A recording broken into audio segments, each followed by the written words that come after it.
In this video, you'll learn how to solve 5 classic Bernoulli's principle problems. We'll start with a simple problem and progress to more challenging ones. First, we'll look at the efflux speed from a tank. A large open tank is filled with water to a height h above a small hole near the bottom. The water surface is exposed to atmospheric pressure. The hole also opens to the atmosphere. Find the speed v of the water as it exits the hole. Our first step will be to draw a diagram and to label it. V2 is the speed of the water as it exits the hole. H is the height of the water as measured from the hole.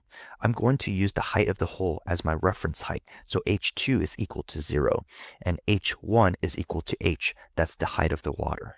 Next, we're going to write down Bernoulli's equation. We can use Bernoulli's equation when the fluid is flowing steadily, the fluid is incompressible, and we're comparing 2 points along the same streamline. Bernoulli's equation states that P1 plus 1 over 2 rho V1 squared plus rho GH1 is equal to P2 plus 1 over 2 rho V2 squared plus rho GH2. Since the water surface is exposed to the atmospheric pressure, and the hole also opens to atmospheric pressure, we can substitute atmospheric pressure for P1 and P2. At the surface of the tank, the fluid has a speed of V1, but since the tank is much wider than the hole, that speed is approximately 0, so we'll substitute 0 for V1. And since H2 is our reference height, we'll substitute 0 for H2. These two terms will turn to 0 because anything times 0 is 0. We have atmospheric pressure on both sides, and those two are equal, so those will cancel out. And that leaves us with rho GH is equal to 1 over 2 rho V squared. You'll notice that we have rho on both sides, so those cancel out. That leaves us with V squared is equal to 2GH. If we square root both sides, we get V is equal to square root 2GH. This result is also known as Torricelli's theorem, and it tells us that the speed of a fluid exiting a tank depends only on the height of the fluid above the opening. Next, we'll look at a horizontal pipe with changing area. Water flows steadily through a horizontal pipe. The pipe narrows from cross-sectional area A1 to A2. The fluid speed in the wider section is V1, and the pressures are P1 and P2 in the two sections. Find the speed V2 in the narrower section. Our first step will be to draw and label our diagram at point 1 and point 2. Since we're looking for the speed V2, we're going to use the continuity equation A1 times V1 is equal to A2 times V2. We can use the continuity equation when the fluid is incompressible and the flow is steady, which means the flow rate stays constant. Dividing A2 on both sides, we get V2 is equal to A1 times V1 divided by A2. Next, we're going to find the pressure difference P1 minus P2. Since the fluid is flowing steadily and is incompressible, and we're comparing 2 points along the same streamline, we can use Bernoulli's equation. Notice that H1 is equal to H2, and H1 and H2 are measured from the center line of the pipe, and so therefore rho GH on both sides will cancel out, and that leaves us with P1 plus 1 over 2 rho V1 squared is equal to P2 plus 1 over 2 rho V2 squared. Moving P1 and P2 to the same side, we get P1 minus P2 is equal to 1 over 2 rho V2 squared minus 1 over 2 rho V1 squared. Next, we can factor out 1 over 2 rho on the right-hand side, and that gives us P1 minus P2 is equal to 1 over 2 rho times V2 squared minus V1 squared. Since we've already solved for V2 using the given variables, we can substitute this equation into what we have currently when we get P1 minus P2 equals 1 over 2 rho times A1 V1 over A2 squared minus V1 squared. Factoring out the V1 squared, we get P1 minus P2 is equal to 1 over 2 rho V1 squared times A1 over A2 squared minus 1. Next, we'll look at a fluid problem where the pipe has a height change. Water flows through a pipe from point 1 to point 2. At point 1, the pressure is P1, the speed is V1, and the height is Y1. At point 2, the speed is v2 and the height is y2 and the pressure is p2. Find p2. Our first step will be to draw and label our diagram. To find p2, we're going to start with Bernoulli's equation. p1 plus 1 over 2 rho v1 squared plus rho gh1 is equal to p2 plus 1 over 2 rho v2 squared plus rho gh2. Isolating p2, we get p2 is equal to p1 plus 1 over 2 rho v1 squared minus 1 over 2 rho v2 squared plus rho gy1 minus rho gy2. We can simplify this by factoring out 1 over 2 rho and rho g, and that gives us p2 is equal to p1 plus 1 over 2 rho times v1 squared minus v2 squared plus rho g times y1 minus y2. Now let's analyze this solution. Because the cross-sectional area of the pipe didn't change, we know that v1 and v2 are equal because of the continuity equation. This means that the term right here in the middle is going to be 0. Next, let's take a look at this term. This term depends on y1 and y2, which is the height of the pipe. Notice that y1 is greater than y2, so this term will be a positive number. So P2 will be greater than P1 because P2 is P1 plus this positive term.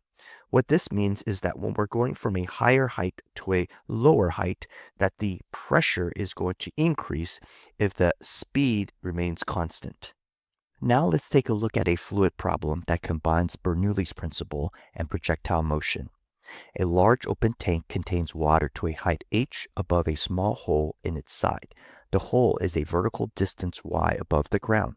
Water exits horizontally from the hole. Find the speed v of the water leaving the hole. Also, find the horizontal distance x from the hole to where the water hits the ground. Our first step will be to draw and label our diagram. I'm going to use the location of the hole to be our reference height. So h2 is equal to 0, and the top of the water surface, I'm going to label that as h1, and h1 is equal to h. And we're looking for the speed of the water as it exits the hole. Notice that both the top of the water surface and the hole are exposed to atmospheric pressure. So we can state that P1 is equal to P2, which is equal to the atmospheric pressure. Also, notice that for V1, the water at the surface, because this is such a large area compared to the little hole, the velocity or the speed of the water is essentially 0. So I'm going to substitute 0 for V1. And also notice that at the hole, I'm using that as my reference height. So H2 is also 0. So plugging in 0 for V1 and also for H2, and also canceling out P1 and P2 because they're equal, and then also the rows on both sides will cancel out. That gives us GH is equal to 1 over 2 V squared. Solving for V squared, we get V squared is equal to 2GH. If I square root both sides, I get V is equal to square root 2GH. Next, I'm going to look for the horizontal distance from the hole to where the water hits the ground. Now, the first important step here to make is to change the reference height. So instead of the reference height being where the hole is, I'm going to make the ground as my reference height because I want to first find the time it takes for the water to hit the ground. And then once I know the time, then I can find the horizontal displacement of the water. So I'm going to use our kinematic equation, delta y equals VIT plus 1 over 2AT squared. The reason I know to use this equation is because I'm given the height y, and I know that vertically there's no initial vertical velocity, so this VI is going to be 0, so I'm just looking for the time. My delta y is going to be y, that's my height from the hole to the ground. VIT is 0 because the vertical initial velocity is 0, and I'm going to set that equal to 1 over 2 GT squared. I'm going to isolate t squared, and I get t squared is equal to 2y over g. Square rooting both sides, I get t is equal to square root 2y over g. Now that I have the time that it takes to fall vertically to the ground, I can analyze this water horizontally. So horizontally, remember that projectile motion, there's no acceleration because gravity is pulling vertically, and so horizontally it's going to be moving at constant speed. So we can use delta x equals v delta t. we'll substitute V and delta T using the equation that we calculated earlier. So we get X is equal to square root 2GH times square root 2Y over G.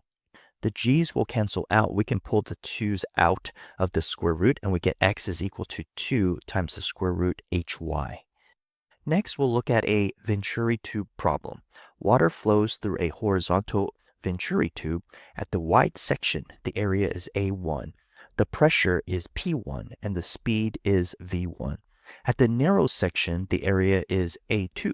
The pressure is P2, and the speed is V2. Find the speed V1 in the wide section in terms of P1 minus P2, A1, A2, and rho. Then find the volume flow rate Q. Since we're working with an incompressible fluid, we can apply the continuity equation, which states that A1 V1 is equal to A2 V2. Dividing A2 on both sides, we get V2 is equal to A1 over A2 times V1. First, we're going to start with Bernoulli's equation. Now notice that this is a horizontal pipe and that the height at point 1 and point 2 is the same.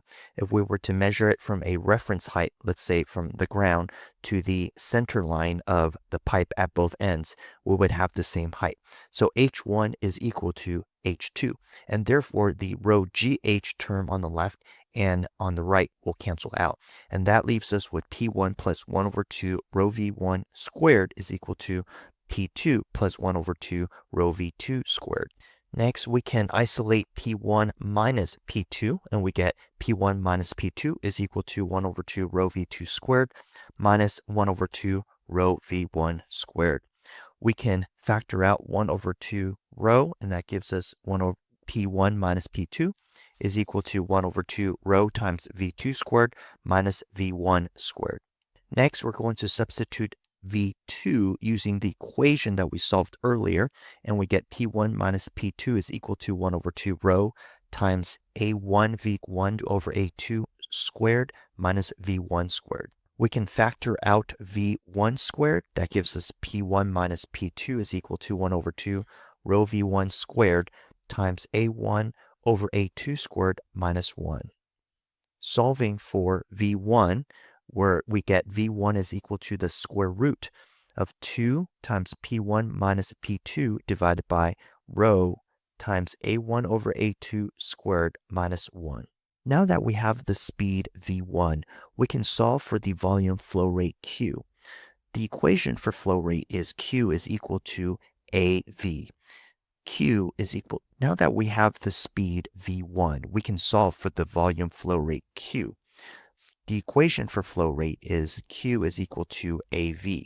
We can substitute V1 with the equation that we solved earlier, and we get that Q is equal to A1 times the square root 2 times P1 minus P2 divided by rho times A1 over A2 squared minus 1. If you found this video helpful, check out my next video where I walk through 5 more fluid problems.